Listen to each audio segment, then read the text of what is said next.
ጥቂት ሐሳቦችን እናንሳ። አንደኛ ለምን እንደማንጨነቅ አብራርቶ ነግሮናል ጌታችን በአንደኛ ጴጥሮስ መልእክት ምዕራፍ 5 ቁጥር 7 ላይ እርሱ ስለ እናንተ ያስባልና የሚያስጨንቃችሁን ሁሉ በእርሱ ላይ ጣሉት ይላል። በሁለት ነገር ነው እንዳንጨነቅ የሚነግረን በዚህ የመጽሐፍ ክፍል ላይ። አንደኛ ስለኛ የሚያስብልን አለ፣ እርሱ ስለ እናንተ ያስባልና ይላል። ስለኛ ያስባል።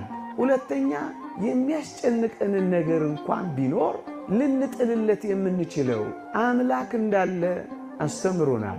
ለዚህ ነው እሱ ያስብልናል፣ ደግሞስ እንጥልለታለን። ለዚህ ነው የሚያስጨንቀን አንዳች ነገር እንዳይኖር የተመከርነው። እኛ እኮ በጣም የምንጨነቀው በእግዚአብሔር ፊት እንደ ልጆች መሆን ገና ስላልቻልን፣ ደርሶ አሳቢዎች፣ ደርሶ ተካዦች፣ ደርሶ ተመሳጮች፣ ደርሶ አጉረምራሚዎች የሆንነው በእግዚአብሔር ፊት እንደ ልጆች መሆን ስላልቻለን እኮ።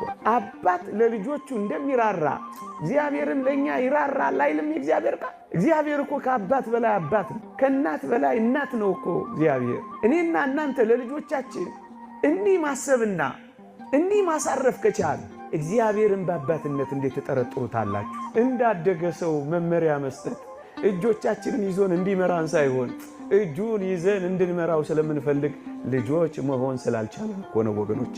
መተኛት አልቻልንም፣ ክንዶቹ ላይ መጣል አልቻልንም፣ ኃይሉ ላይ መጣል አልቻልንም፣ ልንመካበትና ልንተማመንበት አልቻልንም ወገኖች። ለዛ እኮ ነው የምንጨነቀው።